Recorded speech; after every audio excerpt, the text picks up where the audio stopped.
Long story short, you need to learn how to be resilient. I think a lot of people are not so resilient in life. They get flustered when things go poorly. I think the best poker players are pretty good at playing well, even when things are going badly, and then they're pretty good at showing up the next day ready to play again. You need to learn to be comfortable with risky stuff if you're going to be a poker player. And there are various traits you need to really focus on developing if you don't have them. I think a lot of people just approach poker as they are naturally and think they can just do whatever they would naturally do and it'll work out, but it won't. It's going to play well all the time. And that's easier said than done.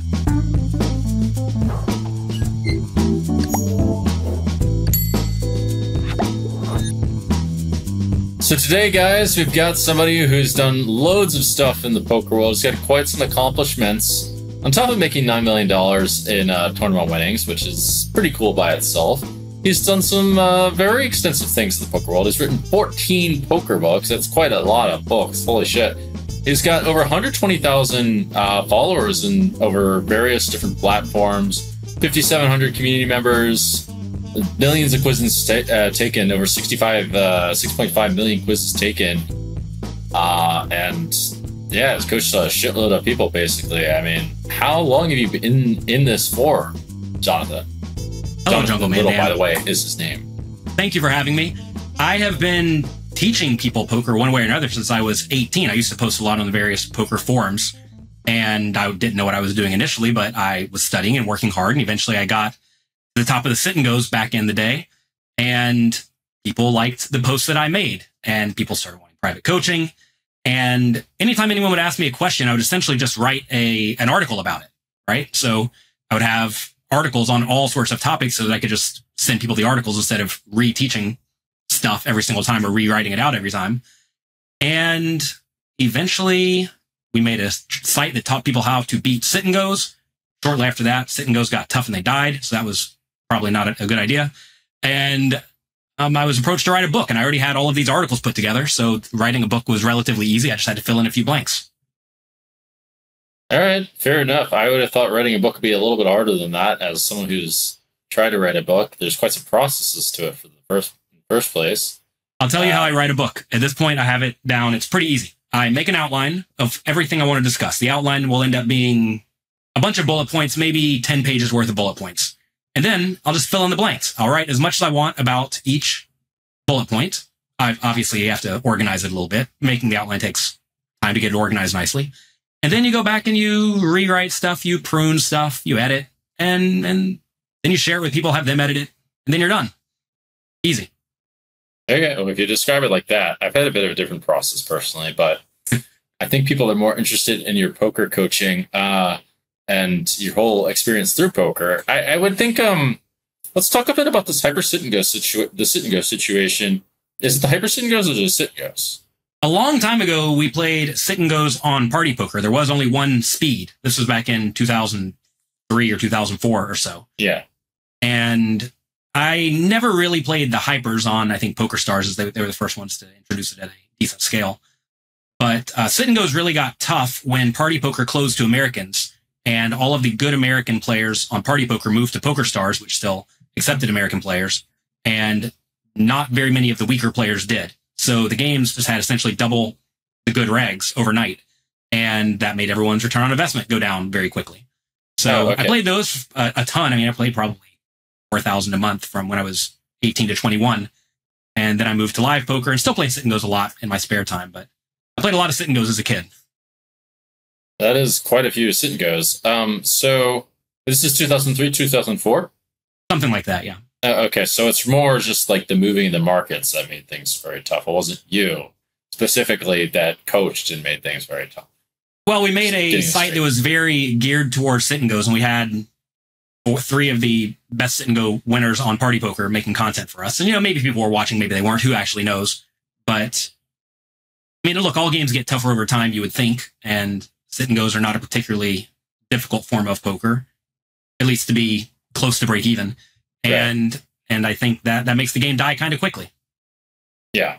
Well, I just was interested personally because, I mean, it's a bit of a relevant discussion anyway, just because it's more of the question of how much does all the coaching and stuff impact the games. I mean, I view it as kind of inevitable, to be honest. And I'm a bit suspect that you kill the games, suspicious because, well, first of all, people are going to get better anyway, and someone who came along and done it. I don't know how you factor that into your decision. But on top of that, you have to look at the difference between what they would have learned without you and the value you actually did add. And I just have a hard time seeing things like really more than 10%, even in an isolated environment. Well, so it depends on how big the player pool is of the particular game, right? And if those people are making a point to study, because back then there was not much in terms of training content. I mean, when I first started playing poker, there were no training sites, and then Card Runners came along with a few other sites, and we made one for Sit and Go's, kind of copying the Card Runners model.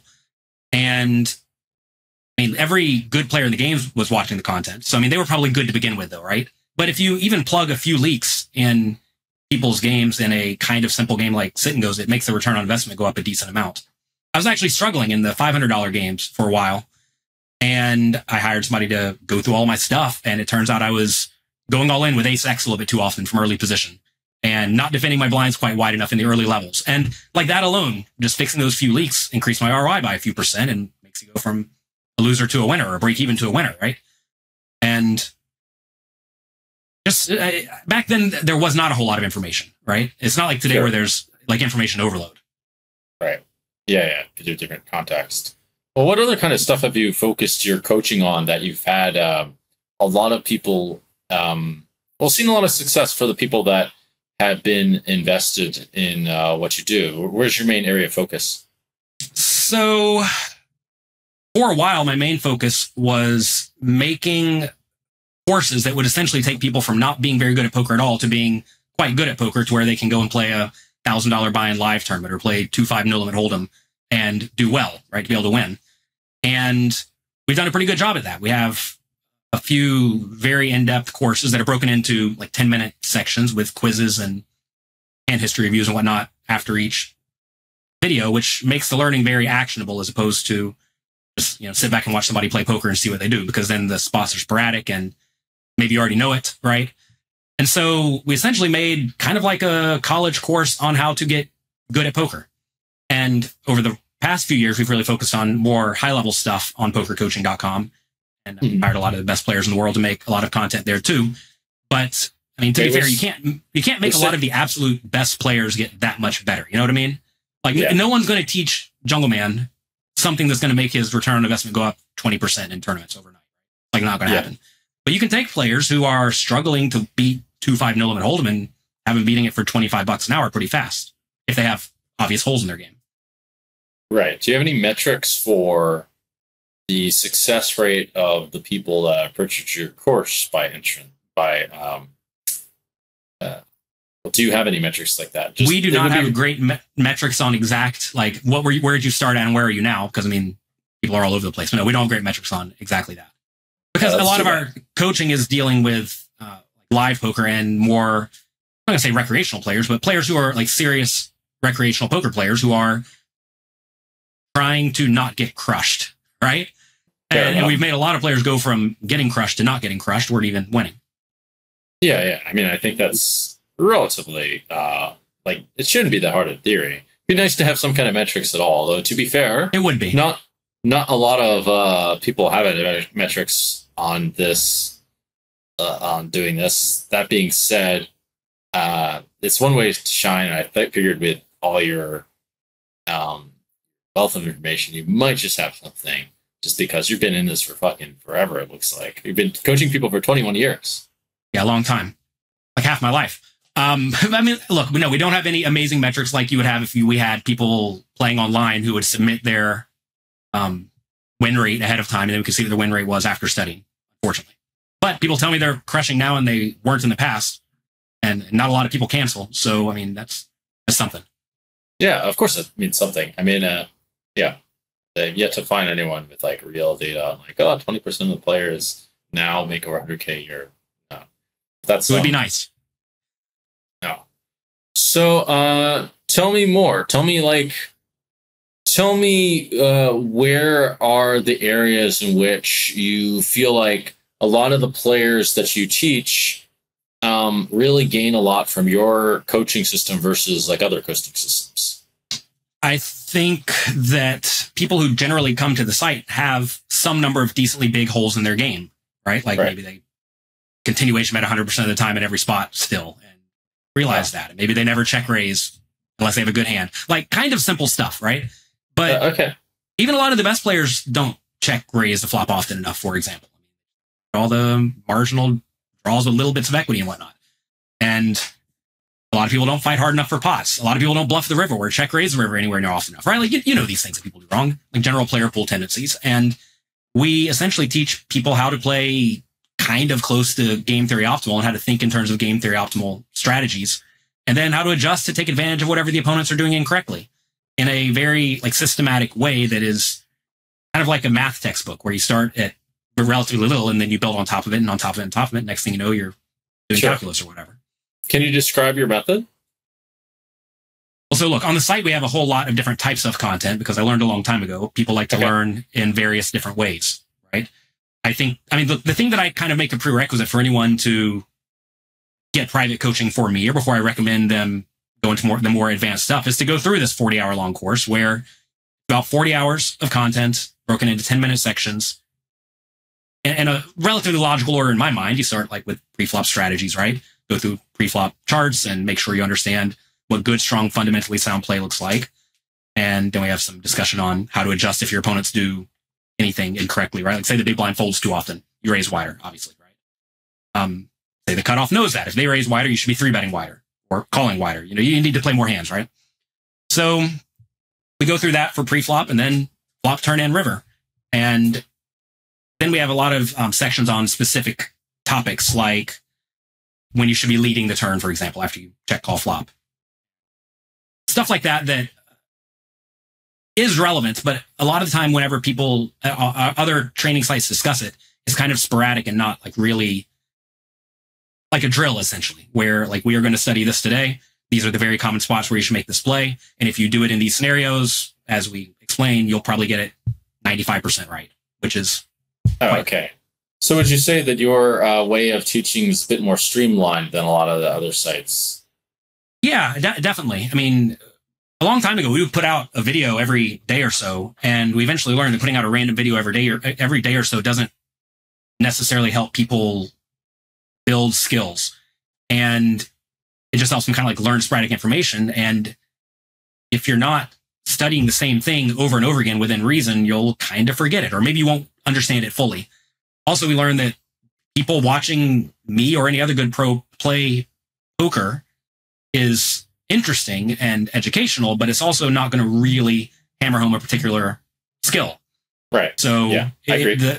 We definitely teach in a much more streamlined way than most other sites out there, which a lot of people like. I mean, alternatively, though, we have a ton of quizzes on the site where it's essentially like one of our pros playing a hand, and the player has to say what they would do on each betting round, and then the coach would say if they agree with that play. So we'll have a few options. You click whatever option you want, and usually there's one or two right plays. And score, and then you can eventually see where you're messing up. A lot of people mess up on the turn in the river, right? Who'd have thought? And that's a good way for people to figure out where they are lacking skills, and so they can then go study specific scenarios. Okay. Yeah, that makes quite some sense. But do you have something tailored based towards the should they be messing up in like X or Y situation on the turn or river? What do you mean? So I imagine there's like only really a limited number of mistakes possible for the turn or river. And even you may even have something specific for certain subsets of mistakes, such as, for example, holding too much on the turn. Supposedly someone barrels a lot and you're like in the big blind versus the cutoff or something. And maybe you've brought these a few different situations all together, even like you connected hijack button and cutoff, and you decided, okay, you're folding too much in these spots, and we're going to like hammer these homes, and you're going to have a discussion about how to play when you're out of position on the turn versus the second barrel or something like that, or versus the play c-bet. Do you have anything like that?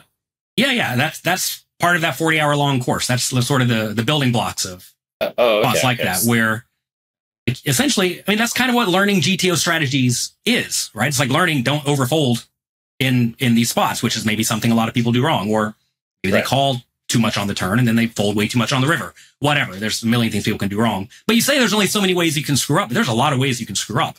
Think about it. Like you check call the flop too much, then you overfold on the turn. If you don't overfold the turn, you gotta overfold the river, whatever. And you can be bad at poker in a lot of ways. Sure. Well, we're looking at GTO, there's a million different ways to screw up. I mean, yeah, that's true. Sure. I mean, look, at the end of the day, I'm trying to teach people how to play good, strong GTO strategies. And I mean, look, we have, tons of GTO charts in the course, but at the same time, I don't want people to like memorize charts. I want them to learn roughly what the solver does and why, so they can then do it themselves in game. And a lot of it's just about like structuring your ranges with an adequate amount of strong hands that are check raising as well as draws, and the different stack depth specific types of draws want to raise more than others. Okay. Oh, paint a picture for me. Just what is this? Is it one? No, it's multiple courses, right?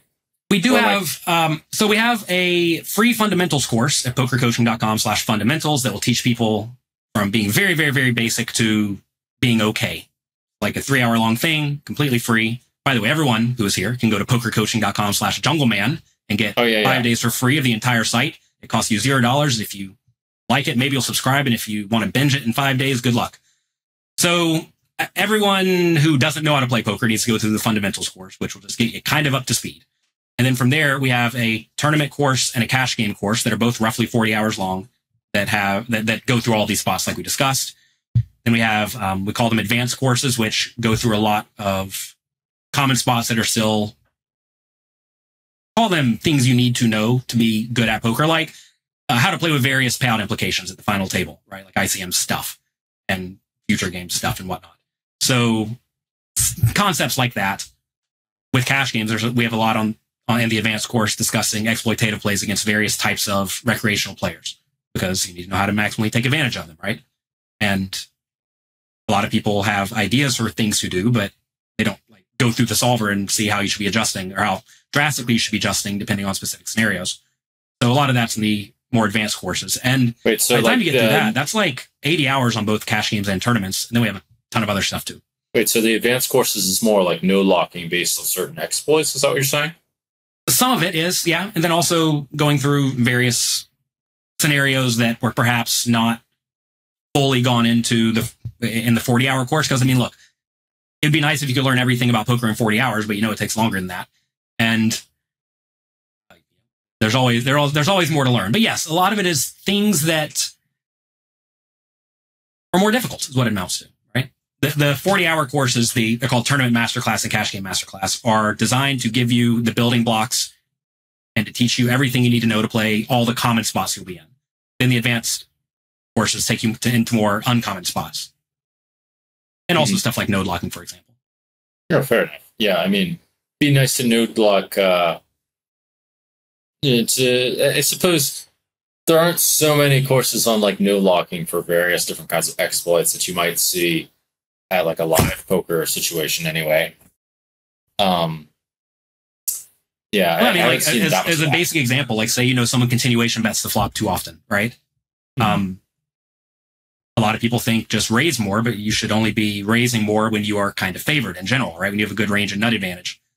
Or a lot of people think you just call way more. You should be calling more when you don't have the range and nut advantage. I would not naturally think that if I didn't go through the solver and do that kind of thing. And it's important to see like how much more often you should be raising depending on how favorable it is for you. Yeah, well, what kind of combos you can get away with. I mean, there's a bit more to the story than that, but yeah, you have to know how much more nuts you have than the other guy, and like how often they overfold later. It would be nice too. I mean, there's some heuristics you can use for that. And so I guess you have a course on all these, on like a myriad of those possibilities. Like that, if you look at those possibilities, it can get really complicated. Yeah, I mean, like we don't have it such that if they, let's say, call the flop check raise adequately, but then call the turn or play the turn perfectly and then overfold the river, like we don't have that specific. They've broken down that specifically, but then they didn't have a million hours, right? A long time ago, I tried to write a cash game book, and I was going to go through like every possible scenario, and I ended up writing like 1,400 pages. I'm sitting here thinking like I clearly screwed this up somewhere along the way. I can't write a 1,400 page book, and I had to scrap that and make it a little bit more with heuristics as opposed to really going through every spot. Yeah, I mean, that it depends on how you look at all the situations. You could probably, I feel like if I wrote a book, I don't think it would be 1,400 pages on cash games.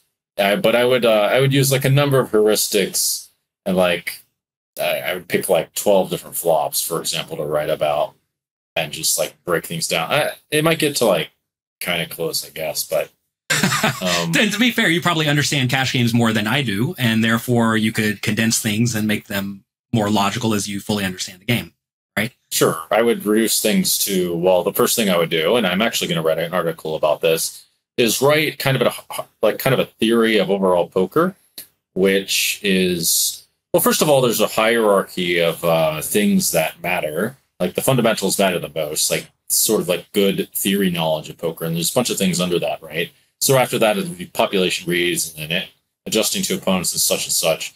And there's points at which those I don't know what to call them, but something like concept break between each other, where you can defy the fundamentals with like the right read or that kind of thing. Sure. And there's different like ways of doing it. I don't know how the fuck I read about it, but I would do something along those lines, and then go through each subsection or whatever.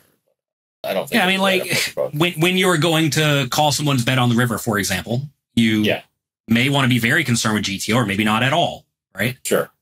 Well, the way this, I can tell you how this would look in my mind. So this would look in my mind. My first thought would be, okay, here's where the GTO line is, and this is roughly what I'm supposed to do at GTO. And then it would be, do I have a population read? If I don't have and then the population read would be superseded if I had like very specific like reads on the players or whatever. And then I would go through a few different possibilities of what could be possible. This is if fold's not the option in the first place. I would go through call or raise, and then just like reduce based off of that information. The specific read would override the population read, but I would actually, if I didn't have the population read or the specific read, then I would go just to GTO as personally how my mind would work on this spot. Yeah, I mean that's all. I mean that's all you really can do, right? But I think a lot of players, especially online players to some extent, who do play at a high level, often just think do GTO all the time, and that's definitely not ideal when you go to play against weaker players in the live arena, where you can also just like make a read. You can sometimes look and tell. What's that?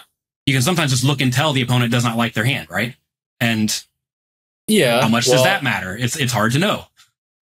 I personally think you can talk about this a little bit, but you can put their hands in certain kinds of buckets, especially if they do things that polarize their range. That can matter quite a lot. It's hard to know. I mean, if you play like low stakes, you can tell this, or if you know that their mentality is perhaps that sort of thing. So I want to talk about let's just get the framework straight for how you're teaching in the first place. It looks like it's here's a bunch of material, quiz. Did you get the quiz right? Okay, we're gonna have a discussion with Jonathan, and then we're gonna quiz this, drill the spot, and then like I don't know, like some kind of delay before the next quiz. Or they play a bit and they get to take the quiz again, like something like that. In my ideal world, if somebody they wanted to sit down and study poker, they would just go through the 40-hour-long course, maybe an hour or so per day. And then go through some of our... Yeah, you can play in between if you want. I mean, I think playing is good because it lets you try stuff, right? Like, I mean, say you don't know how to play pre-flop at all, maybe you start 3-betting from the small blind every time instead of never 3-betting or whatever, right? So say you can start experimenting around with these things. And I think that's relevant. I don't think you want to be like playing 8 hours per day and studying one, right? Because I mean, if you're not good at poker, you should probably be studying way more than you're playing. I would think that you should play more than you should study is my personal guess, but I'm not sure. No, sure. I'm saying like 8 hours of play, 1 hour of study is probably not ideal. It's probably more like... Yeah, I agree. I'm not a good role model for that one. You just hop in whatever game and give it a try, huh? Well, I didn't study that much, but to be fair, it doesn't really work linearly. So if you play a lot, and or maybe I understood it faster, I don't really know, but I think I think probably a good ratio is like 2 to 1 or something is my personal guess. Yeah. the more you play, the more studying should be able to be downloaded, I'd say. Yeah. Is what I personally think. Yeah, and I agree. But I mean, that said, you don't want to lose a ton of money in the process of being bad at poker, right? I mean, like, look, if you're say you are bad at poker, you don't know how to play poker very well yet, playing will help you a little bit, but probably not a lot. Yeah. Whereas studying any amount is going to be substantial. I think, yeah, I kind of think so. I think you need to play a bit too, because otherwise you'll have no awareness of what the fuck people are talking about. Yeah. I find imagine you're under the gun and you have whatever, Jack 9 offsuit, and you play it every time because you think Jack 9 offsuit's a good hand under the gun because, middle connected cards. Mm-hmm. You can watch a video and fix that very quickly and just remove a huge amount of leak, right? Oh, a huge amount of loss. And that's not hard. But, I mean, if you go play live poker, they play Jack 9 offsuit under the gun all the time. I don't know why, but they do. Fair question. I've seen this too and thought to myself, okay. But they haven't watched lesson 1. Yeah, I guess you need to find the information. That's not so easy. I would say you still need to be aware of what middle position is. You still need a certain kind of awareness that's only built up through experience. You need to know, okay, this is Jack 9 offsuit. It looks really simple from our perspectives, but going into the minds of these guys, they don't know that Jack 9, there's all these other hands. They don't think in terms of combos. They don't see the full picture in terms of okay, there's Queen Jack, there's Queen 10, there's King Queen, all this shit. And they don't see there's a full list of things, this register, and it's this is also middle position, and looking at it, comparing to all these other things, there's not all that's there. So it's a little bit harder to see, for it to click, oh fuck, this is so stupid. Look, I got a full Jack 9 offsuit. When I see from the charts, it's nowhere in there. That whole I think the term is awareness. It's just not. It is awareness, but it's not. That's also a really easy thing, right? Yeah, that should not be difficult. But still, again, look at live poker streams all the time. They do it every time. Sure. So, and then imagine continuation betting the flop, right? Or never check raising the flop. It's easy to check raise, kind of polarized on the flop. It's not that hard, but a lot of people never check raise draws. They just don't do it, or they check raise only really good draws, never with junky ones. Right. And once they realize, okay, gut shots can check raise sometimes, that's going to help them. Assuming they play the turn in the river right. Yeah, fair enough. Yeah. I think that it's still, it'd be interesting to see how long a beginner would be able to figure that out, knowing what to look at. I think that's something very measurable and to get real metrics on. I think, I could look into it myself. It's hard because when you get a beginning poker player, they're not thinking, okay, I totally suck at poker. Here is my loss rate. Here's what I'm doing. Here's a whole snapshot of my strategy. They're not just going to give that to you in a way that you can easily get, most likely, because they're not going to answer a 100 quiz questionnaire or something. Sure. And then it's the person you want to get the information from is not really the person who is going to be good at giving you that information. Yeah. Well, this is the awareness problem we're talking about. Yeah. It's different if you're going to a backing company and they want all of your hand histories and they see your win rate and they see obvious leaks in your game.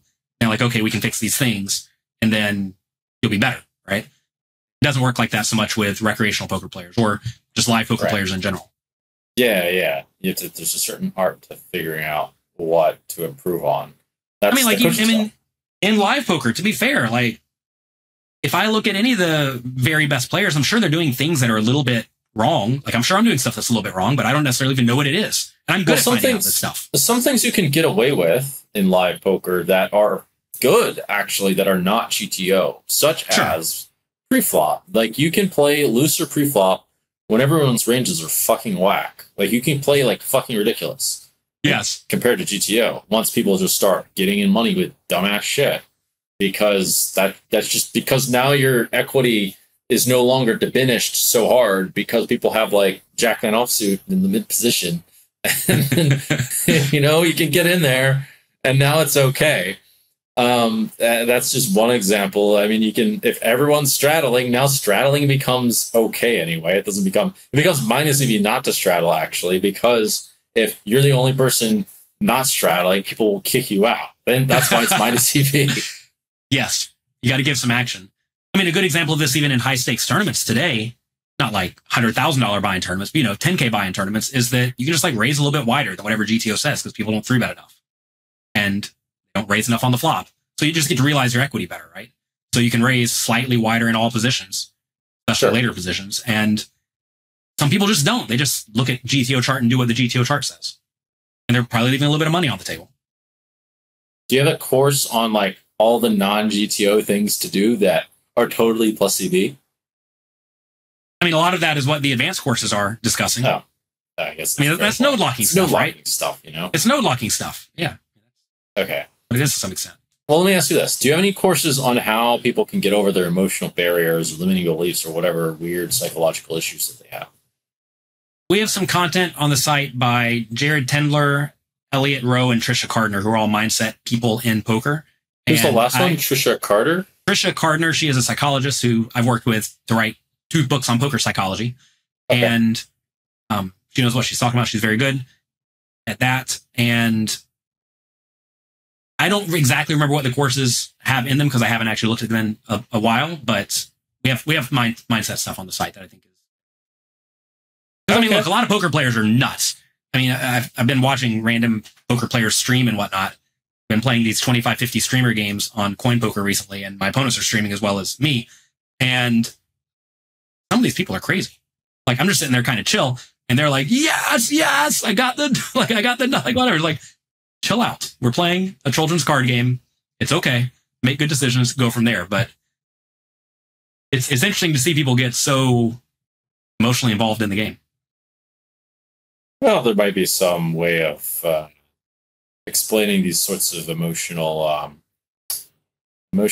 like there may be some way of explaining them in a way that, I mean, it personally interested me. I'm going to go down a wild rabbit hole here of sorts to optimize how an experience might work. And so it might be wildly plus EV to be able to do that, but they might take away from something else. Like, for example, if there's a massive loss, you might, like someone might get super upset, I presume. It would be hard to like be immersed in a victory, but not in a defeat. But I don't know. Like there's more caveats. This is wild rabbit hole to a bit of devil's advocate. Huh? I think a lot of people who enjoy the highs also get really sad in the lows. And I know that I personally don't care at all if I win or lose for the most part, which may be a problem because like Jonathan little bot. If I lose, I just don't care. Because, I mean, I'm not going to play way out of my bankroll or anything. So it's not like I'm going to feel it if I do lose monetarily. Right. And I certainly don't want to lose. I'm going to try my best. I think I'm very good at like naturally showing up and trying my best. And I can make a video of myself playing 5 cent, 10 cent and play pretty much as seriously as if I'm playing much bigger. Yeah, I can do that too, by the way. I can, if I really want to anyway. But a lot of people can't. They're like, oh, it's only a $10 bet or only a $5 bet. How can I fold? Like, I view it as big blinds. It's all big blinds in my brain. And I don't want to lose. And if you make a bad play, you lose, right? You gotta cut their throats at 5 cent, 10 cent. Yeah. I mean, that's what you're supposed to do, right?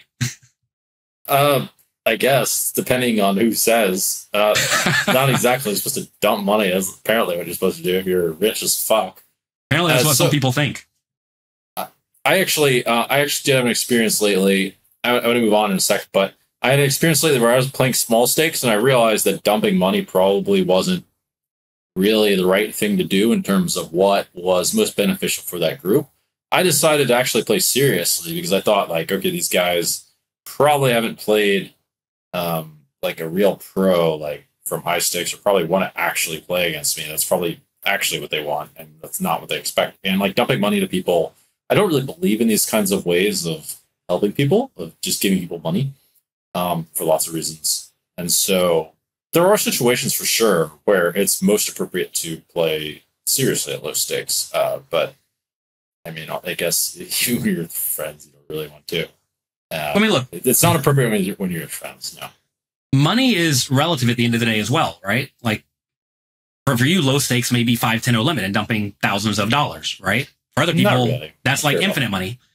I mean, look, so I'll tell you what I do in these streamer games on Coin Poker. It's 25-50, like pretty big. I'm playing for real, but a lot of the players are recreational-ish in the games or playing way bigger than normal. So to mix it up, I will just sporadically play the Jack 4 offsuit or the 7-2 offsuit just for fun, you know? I thought I was the one who did that, or did you do it before me without knowing? I did not know you did it, but no, I'll sporadically play the Jack. I really like the Jack 4, especially in the button or the cutoff, right? And look, if you just randomly play, not every time, but like say the cutoff raises and you're on the button with the Jack 4 and you 3-bet it, how much is it really going to cost you, right? Yeah, some, but whatever. That's my penalty for being good at poker, right? I did do this, by the way, at 2K, 4K, $500,000 buy-in, 1K, 2K, 4K. Oh man, the guy did have queens, but I mean, he was a pretty good player too. It was ST. The flop was king high, and I turned a pair of twos. So apparently, I was a genius. There you go. Stupid play. I don't know how much of that I'm gonna do if I'm really honest. I don't know how many 2-7 offsuits I'm gonna throw in at that 1K, 2K, 4K, and selling a piece and then like, oh shit! What the fuck was this? Like, good for the game. Well, so then the question becomes: people who saw that hand or who are hearing this story, are they really going to think you're going to be horrible sporadically in the future? Right? So I even said this in my stream the other day because I got like 7-2 and Jack 4 like 5 hands in a row, just went off with all of them, and somehow I haven't been caught yet because I just play reasonable ranges otherwise. But I mentioned on the stream, like, hopefully some of my opponents in high stakes games are watching this and see me doing random stupid stuff. Because then they'll just presume that's part of my range. Your strategy. You can't do that, man. You forget. Don't say that. It's interesting when you talk to people on the internet or you like wonder how people who don't really know you view you, because some people just think I'm a total idiot. And I don't think I am, but a lot of people just think I'm an idiot. And a lot of people probably think you're an idiot. And you know you're not, right? And it's interesting how people view other people. Like if you show up and play against me, I'm going to play pretty reasonable the vast majority of the time. I just know I am, right? But some people think I'm going to be terrible, which is good. Good for me. I mean, you kind of want people to think that you are bad, especially in cash games, right? I mean, if they think you're just a sicko and you're going to take all their money every time, they may not want to play with you. Yeah, this is a complicated subject. You want people to like think you're not that serious, at least. That's closer to it, right? Like people can know I'm good, but hopefully they think I'm not being so serious, right? Because when I run a poker training site, I don't want people to think I'm terrible. Yeah, I would hope so. That's the thing with you. I mean, also with me, I'm deciding to go a bit of a different route, to be fair, of like, especially seeing like how invested you are and all this stuff. I've decided to do more of like a tangent kind of approach to that I haven't really seen with many of the coaches. But yeah, that's one thing that I've wondered myself. I'm like, wait a second, I'm supposed to be teaching people. Now they're watching me like play like a fucking idiot. I have thought that while I'm in Hustler streams. I'm like, man, my free flop is so fucking whack right now. It's like off by like who knows how many pips. And like people watching this are thinking, fuck, I'm learning from this guy. Man, I don't know. Yeah. So you can still be educational with your play, even if you are getting a little bit loose. I mean, this happened the other day. I had the Jack 4 and I got to the river and I thought I should bluff if I had a heart for whatever reason. I guess there were 3 hearts on the board. And I'm like, okay, if I didn't have the heart here, I just probably should give up. But I mean, I have the heart, so I need to go for it. And who knows if I would have gone for it either way. If you have heart, you should have heart. That's true. And I had heart and it succeeded. But yeah, like that was the spot where I could talk about this GTO concept if you really want to have a flush blocker or whatever it was, right? And I got to speak educationally, even though I was getting loose for the memes. Well, the concepts still apply, of course. It's just you know, you have to weight more metagame factors in as the theme once you get to a certain level. You get to the Jonathan Little level. I've got some other questions for you. My first one is, what are all these books about? Poker. Yeah, I know. But what sorts of different subjects? Is there a book that really stands out? So it was 3 books. We've condensed it down to 1. It was my first book called Secrets of Professional Tournament Poker, which was essentially kind of like my tournament masterclass, walking through people from like how to play every common scenario. And initially that book was like 2 350-page books plus a quiz book afterwards. We eventually condensed it down to more like a 500-page book that we re-released a few years ago. So that's a guide on tournaments. We have a book, Strategies for Beating Small Stakes, No Limit Hold'em, that is similar, but sort of geared towards cash game / deep stack poker in general. Because, strategies for tournaments, playing 20 or 40 big blinds deep is going to be very different than playing 100 or 200 big blinds deep. We have 2 books called Excelling at No Limit Hold'em and Excelling at Tough No Limit Hold'em Games, where I asked poker players to write a chapter on whatever their area of specialties was. So we have those books. I did one with a bunch of, mainstream poker players. That's an old book. Let me see. Including Phil Hellmuth, Mike Sexton, Olivier Bousquet, Scott Clements, Matt Affleck, Jared Tendler, people like that. So they each wrote a chapter on whatever they saw fit. I did another one of those books with a bunch of people. I have a bit of a funny question. Do you edit to make sure that the writing's good? Because most of their writing was bad. Well, I don't know if all of them write bad, but I would imagine that some write better than others.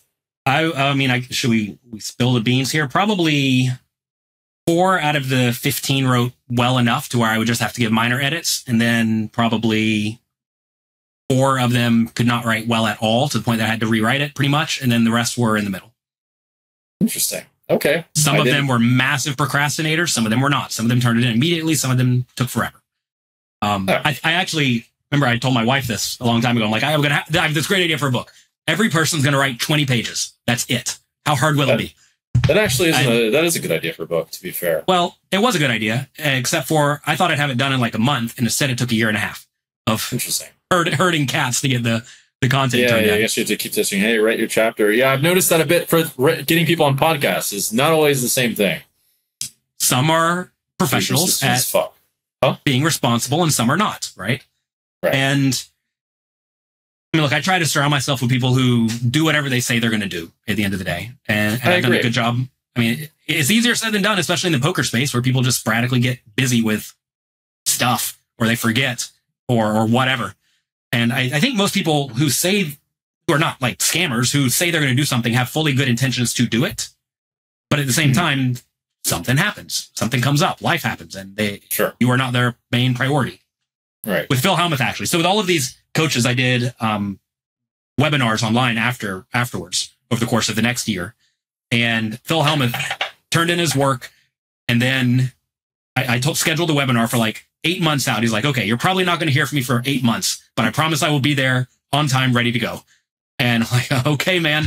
And then sure enough, 8 months, he was ready to go. And he did exactly what he said he was going to do. No problem. That's nice. Yeah. It's possible to do such things. I'm like getting to that point.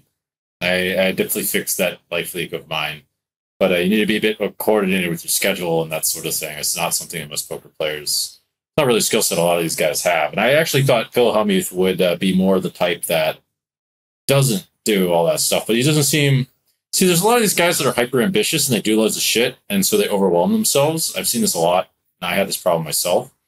They don't really mean poorly, but they just get to whatever. Yeah, I think I found that I can really only do 5 or 6 important things at a time, like keep those in my brain and actually really, really focus on them. Mm-hmm. And I've decided that if I don't really want to do something, I'm probably not going to do it. Sure. And I think that's important. Especially if you are already kind of busy with life and you're doing well enough at life, you probably don't need to take on a whole lot more. Right. And especially if the things you're doing are beneficial to you, right? Like you may find that you need to cut something out of your life. I used to play a ton of Magic the Gathering, for example, children's card game for fun. And it was just a straight waste of time because I had many other things that I could do that made me almost as happy, but maybe either smarter or more money or whatever. And sometimes you have to cut out things that you like. I got really good at using my calendar app, though, on my phone. I used to be terrible at scheduling anything, but now I wake up and do whatever it says to do that day. Yeah. Learning that. I'm almost there. So yeah, it looks like you have a few interesting books that could be good for certain people depending on where they're at. We have books on live cash games. We have books on psychology. We have 100 tips. This is like 100 articles on various topics. So lots of stuff like that. Oh yeah. I also published Phil Hellmuth's biography and Mike Sexton's biography, and I helped write this book, Modern Poker Theory by Michael Acevedo. So I had my hands in a lot of books. Oh, really? I'm curious about the psychology book personally. Do you have like a brief synopsis of what that looks like? So, long story short, you need to learn how to be resilient. I think a lot of people are not so resilient in life, and they get flustered when things go poorly. And I think the best poker players are pretty good at playing well, even when things are going badly, and then they're pretty good at showing up the next day ready to play again. Well, they don't go on like lifelong tilt issues or month-long tilt issues. Oh, yeah. Tilt You have to spells. have that trait. It sort of selects for that stuff.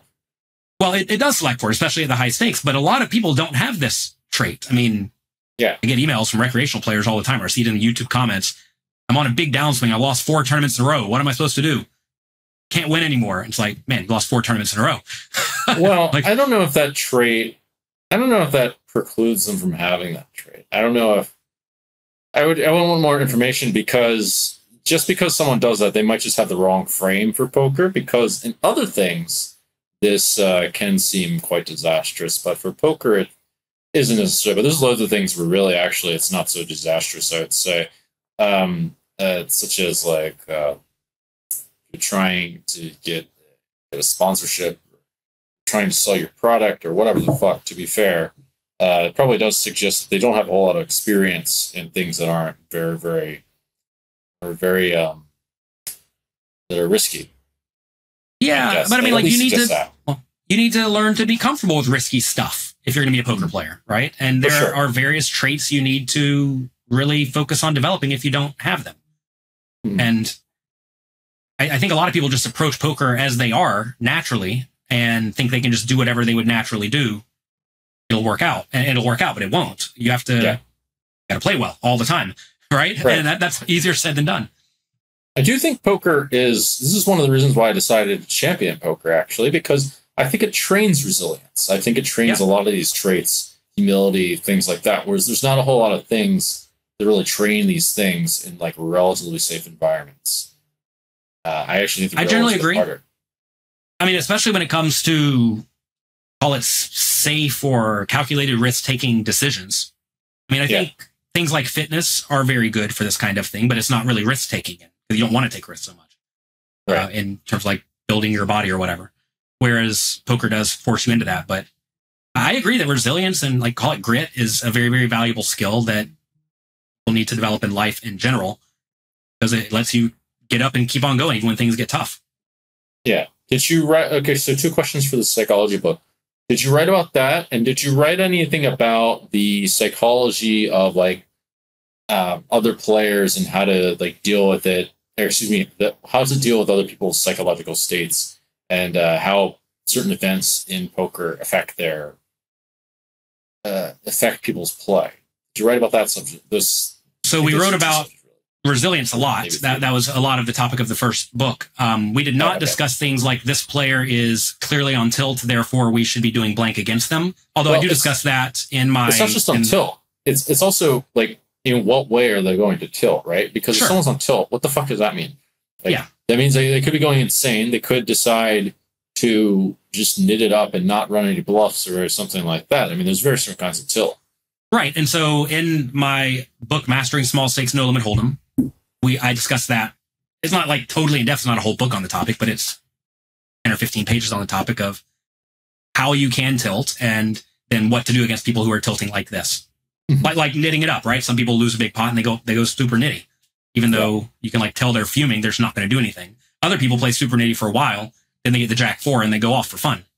So you got to figure that kind of thing out. But that's a very difficult topic to teach, right? Because it's hard to predict what people are going to do if you don't have a lot of experience with them. Although there are patterns that people typically fall into. Right. Well, and that's something that I'm personally interested in. I have seen some of these patterns, by the way, and they vary based off of certain demographics. But a big one, I'll give a big one for many of the American poker players is that I would say that they tend to. I'm trying to think if this is going to bite me in the ass. You got to be careful talking about demographics. Go ahead, anyway. Or giving away all the secrets. You got to be careful talking about demographics and giving away all your secrets. I will say that they, especially in large tournaments, if they're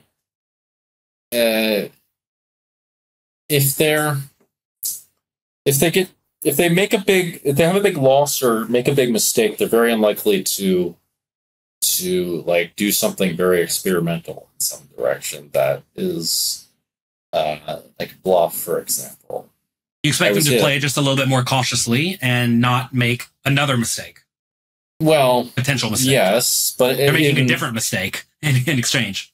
Yeah, especially if they're like backed or something like that. That's a pretty important one, just because it takes really some balls of steel to override that, and it's possibly stupid anyway, because if you have like a backer and like it looks and you do this, and unless they're very understanding, then they're going to judge you and you might lose your back again. But like stuff like that, for example, it's a bit important for poker. I mean, there's also sometimes people are really absent-minded, and sometimes they are very like overconfident, like that kind of thing can matter a lot for players that are less than top quality. Yeah, I think a lot of these things are very important to consider against players who are not so top quality. Whereas the players who are like the best players in the world, they do have balls of steel, and they are not afraid to make the play they think is right. And even when they do get beat up a few hands in a row or whatever, they can still sit there and do it. Sure. I remember a long time ago as a kid, I got hit by the baseball when I was playing baseball. I got hit by the ball. I got sent to first base, and I was probably like 12 years old. And then the signal to steal was the coach was to put his hands on his hips. So he did all the signals, whatever. Then he put his hands on his hips. I'm like, oh man, I just got hit by the ball and this guy wants me to steal. And I was like, short, slow kid. I'm like, well, I guess I'm going to go. And I went, and nobody could believe that I stole. And the coach was like, what are you doing? What are you doing? And he's like, he told me to steal, but he didn't realize that he put his hands on his hips. And oh, really? You just gotta have your balls and do it. Steal, you just gotta do and it. They don't expect you to steal. Yeah. And I mean, if you really don't expect someone to bluff their stack off again because they just bluffed their stack off and you think they're going to be a little bit too nitty, that could be very costly for you. So now we know next time I run a big bluff and I'm playing against you, I got to try it again. Yeah. There you go. Well, it depends on how close you're following GTO. Yeah. Well, I want to ask you a question, actually. So I have that you're the 2019 Poker Personality for the GPI Awards. I'm curious how you got this title, this award. The fans vote for this, and to be fair, the award system is a bit of a campaign. So I sent an email to my fans and said, hey, they have this award. Would you like to vote for me? And they said, sure. And so a bunch of them voted for me. And then I won. And you've seen this happen. Well, this has repeated itself over and over, where call it not like Dale Negreanu or Phil Hellmuth personality type person has won this. It's been more like video bloggers, because the video bloggers say to their 100,000 followers, hey, I'd really like to win this. I've been doing good work. I think I deserve it. Then they vote for them and they win. Is it that easy? You could probably win it if you tried. Well, I feel like I have a bit more polarizing of a personality, so I would think that helps me a lot in these sort of situations, because that means that usually more people are in love with me, whereas like the haters don't exactly get a vote. You know what I mean? So I don't think I have any haters anyway. I guess so. I guess I could give that a shot. I mean, if you want to pass on the poker personality thing to me, sure. I mean, look, it was 2019. I've already passed it on. I was in the top 4 a few years in a row, and I'm like, this is not good. I have to let other people do this. So I'm not even going to mention this thing. I'm not even going to talk about it. Okay. If anything, so one year I said vote for Rampage Poker, and Rampage won it that year. So Rampage that's has cool. Pretty nice personality. I mean, yeah, he gets in there, he battles, he's splashy, he tries. I mean, seems a bit what's the word? Charming, just because he just seems like he's like trying to be nice. Maybe that's why I have. And he's such a punter at poker, so it's perfect. That also helps. That definitely earns a lot of points on the personality scale for anybody. Yeah, but I mean, look, if you really wanted to win it and you put effort into trying to win it, you'd probably win it. Okay. But no, it definitely does help to be polarizing, in that either people love you or hate you. Like, I don't think a lot of people hate me, but a lot of people love me because I've helped them get good at poker. Do you have any haters? Help people, some, but everybody has some. You know, if you're anywhere near popular on the internet, everyone's not going to love you, and that's okay. Believe it or not, everyone does not love you, Dan. Hate to break it to you. And people love me because I helped them get better at poker. I learned a long time ago, if you help people have fun or you give them money, they'll like you. And then you can ask them to do things for you and they will. Related to that, by the way, of the love situation, I think of a reason, I can think of a reason that people might have an affinity towards you that you might not expect. That you are an asset to the poker world, which is that you, I was talking to Justin Saliba, and you gave him an internship, which I thought was an interesting concept. So, of course, this exists in other avenues and in other sectors and that sort of thing. But basically, the theme that I'm getting at is hiring people. That actually is good for society to hire people, and not everyone can be a crusher at poker or whatever, but you could hire people and give them some sorts of jobs, even ad hoc kinds of jobs, or unofficial jobs, I think is the term, whatever it is. But it will help the poker world at large by doing this. And this internship idea actually seems like something that could be taken on by other people. I was even thinking to get to it at some point. It seems like it was a pretty big success with Justin. Also, it's important to have a guy that's good at data. Well, Justin Saliba was not good at data when I first met him. He was going to college as an engineer, and he came to me and said, "My Instagram is terrible. Can I take over your Instagram for you?" Because I was not paying any attention to Instagram at all. He was working with a few companies doing social media. Said that he would do that for me in exchange for some amount of private coaching. And we did that for a little while, and he made Instagram good. So I said, all right, go with Facebook and Twitter and YouTube and all this. So I started giving him more responsibilities, and I was still coaching him at poker, and he got better and better. And eventually he got out of college and said, either I'm going to become an engineer or you can hire me for roughly the same salary. And I'm like, I cannot lose this guy. I need him badly, because at this point he's starting to get really good at poker. And I told him to go to Vegas, make friends with a few people who I thought were really good at poker. He did that. And now he's a super crusher. He just cashed for $300K in some tournament the other day. Good for him, on top of all the other stuff he's done. And at this point, he's better at poker than I am. But look, I have maybe 15 employees / contractors who work for me at my company who are not poker coaches. And pretty much all of them came to me and told me that I have something they think they can help me do better with. And I'm like, all right, prove it. And they helped me do better at that thing. And then I hired him. And they came to me because they like me and they want to work with me. And they do a good job. What sort of things? A lot of it is social media stuff, website stuff, support stuff. Anything that you need to run a poker training site, people who like me from poker are doing it for me. All right. And really, think about anything you need. The other day, someone emailed me. By the way, the other day, someone emailed me that they're a personal trainer, and I don't need a personal trainer, but they offered personal training services in exchange for coaching, right? And you can trade poker education and poker information, if you have that skill, for pretty much anything. I've had someone offer to make a sound studio for me in exchange for poker coaching.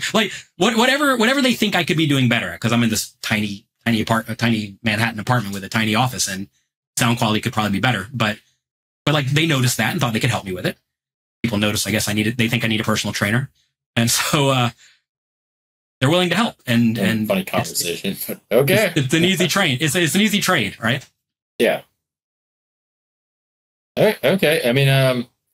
That's a different concept that I've personally been leveraging, is trying to just trade assets for all sorts of assets. And not thinking so much in terms of the dollar bill sign. I think a lot of this happens a bit naturally in parties and that sort of situation and networking, is that a lot of versions of friendships that aren't or have friends with benefits, but not dating friends with benefits, where people just end up doing favors for other people and then they become friends. I think that happens all the time, where look, you like concept. Yeah, you like people because it's beneficial to you in some way, right? There's tons of people in the world, and if you're out there being social at all, you'll bump into a lot of people.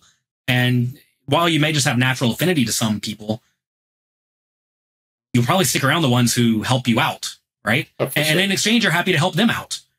A problem that will occur for especially someone like you is that your time's probably quite valuable, right?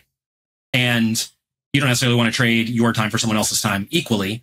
But then you also don't want to make it a 40-to-1 trade. That feels kind of bad. So you got to figure out a way to make it reasonable for both parties, so where both parties are happy. Sure. Yeah. But I mean, look, if you, being you, people love you. If you just post on Twitter, hey, I need to find blank, whatever it is, someone who follows you will get it to you probably pretty quickly. Yeah. It's a pretty useful thing to do. Yeah, I mean, kind of getting at this idea of like creatively solving problems using your social resources, which is an underused thing. It's more like coaching for people and more like an idea for people in general that are trying to do something more entrepreneurial in nature. It's not far away from the concept of people coming to you and just offering their coaching services. It's very similar, I think. I mean, well, this is how like a lot of startup companies start, where somebody has an idea and they go find a marketing person and they find a tech person and they start working together, and it just exchange for equity, right? So no one's getting paid, and they're just all agreeing to figure out how to make this work. And sometimes they get equal amounts of equity, sometimes not. What is getting paid? You know what I mean? Like, getting paid can mean a lot of things. It doesn't mean it can money. I mean, it can mean just happiness. You just like being around those people, right? Yeah, fair enough. I mean, it could mean money, it could mean services, it could mean whatever. And money is a funny thing. I think as you get a hold of money, you realize that like it's weird, right? I mean, sometimes lots of money feels like nothing. Sometimes little bits of money feels like a lot, and it's all relative at the end of the day. And sure. I think once you get a hold of money, you probably want to maximize happiness and making good use of your time, because we're running out of time. Yeah, well, I went on this train a little bit, and I decided that it's a big thing, right? I realized, wait, why am I optimizing for money where I could be optimizing for experience was one of the things, but also towards building my legacy. And so I aimed towards positive impact, and then kind of came full circle. This is full circle, but I realized that, actually to be helping the poker world. That was a big thing for me. I think there's a lot of value in helping people, because that makes people like you. And it also helps people out and builds stuff, right? Because I mean, in poker, you are trying to take from other people when you're playing, but you can still give to a lot of people away from the game, away from the table. Yeah, we can give people to the table too. You can see yourself as more of like a role of like your pro plus entertainer plus someone who's helping somehow. Yeah. I think a lot of pros are bad at being good entertainers, by the way. I think that's a big problem that especially tournament players have. And I get that they're not like paid to be entertainers, but at the same time, I mean, I'm always trying to liven up the game and make it fun, especially for the recreational players, because they're trading their money for an experience and they don't want a bad experience. Yeah, I was just tweeting about this. I mean, I think if people were constantly entertaining, they'd be basically getting paid more. Or like if they were entertaining, like really entertaining for VIPs, they would be far more likely to play. I mean, and at least they'd get like seats on the cash stream games. I think that could very likely happen, for instance. Yeah, most definitely. I mean, look, if you give people a good time, they'll want to be around you. And if you give people a boring time, they're not going to want to be around you. I think you're preaching to the actual audience on this one. Hopefully someone listens, because you could at least get seats for stream games. Like one of the biggest things is have that kind of reputation for streams for any game. A good way to start would be you could wear funny costumes. I think that works anyway. Seems to work for me. I don't know if it's going to work for everyone. I'm willing to be a weirdo. I think of it as, what is it? Asymptotic and asymptotic payoff. Is that the term? Like that? I think you're just making up words. Well, the idea is that an exponential has an exponential payoff. If it works, it really lands. And people have said to me multiple times that they loved it. I'm like, okay, I will do it more. And if it doesn't work, who gives a fuck? I don't think that it costs me all that much. The nice thing is that even if it fails, they just might think you're crazy, which is fine. It's fine. But so many people are going to remember you for these things, and that's going to stick with them. And go ahead. Well, you provide an experience for people, right? And I mean, some people love it, some people hate it, whatever. But you're on their minds. You're making a legacy as you want. Yeah, it's a legacy play. It's a social experiment. And I personally can also claim autism. I didn't know. I guess I can claim that. There you go. You can do whatever you want then. Yeah. It's workable, apparently. It's in the Twilight Zone a little bit. Okay, so let's wrap things up in a little bit. I understand you also you also have some kind of partnership with a few other sites, which I don't totally understand. Floattheturn.com, is it like old sites that you work with? 3bet.com? We revamped all those to be pokercoaching.com. I've had various iterations of the training site, but it's been pokercoaching.com for, I don't know, 10 years or so now. So now it's pokercoaching.com is the progeny, of all these coaches. It's the super conglomerate. Yeah, and I mean, look, I've been working on this stuff for quite a while, and you learn how to do better and better and better. And when I first started, I didn't know anything about anything, and now I know a lot of the things relating to running a now you know some things about some things. Yeah, now I know at least a few things. No, look, I work very hard on poker coaching. I'm home in New York City maybe 3 weeks out of the month, and I'm working decently hard on it. Like before today's interview, I made 4 hours worth of videos for YouTube, and that's just one random day of work. And I do my best to hire poker players who I think are very good at poker, who can explain things very well, who also have great reputations in the game to teach content. And I've designed a site that helps people learn how to get good at poker. And you can try it for free at pokercoaching.com/jungleman. Cool. 5 days for free. All right. Yeah, there you go. Thank you, Jonathan Little, for giving me the shout out and the time. Is there anything else you'd like to wrap things up with? And yeah. No, you mentioned the free roll guy, I'm pretty sure. Okay. We have a free roll. We have a $2,000 free roll every week on Coin Poker. You can check it out, plus get good break back and good deposit bonus at pokercoaching.com/free roll if you sign up with that link. And also, I just want to let you know that I know that making a podcast is a lot of work. I looked into it multiple times, and it seems hard. And, I know with the use of assistants and editors and all that stuff, it can be easier. But even then, it still takes a lot of effort. And I love your show. I've listened to many of the episodes, and I appreciate the work that you do. Thank you. That's nice to hear. Yeah, so not the easiest ever. It's not as easy, not as hard as running a business, I would say. I'm learning how to do that too. And figuring out what edges can be made in the poker world, how to fucking fix the poker world.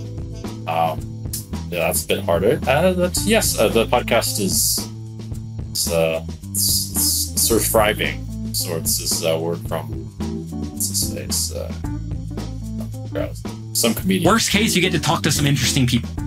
Yeah, that is true. You do gain that. You made about $0 in this, though, to be fair. Anyway, it's not all about money. You didn't get paid in money. You got paid in experiences, and you get paid in entertaining other people. And now I like you because of your podcast. Yeah, there you go. Perfect. All right. Nice, well, thank you. Yes, thank you so much for your time, Jonathan. Thank you.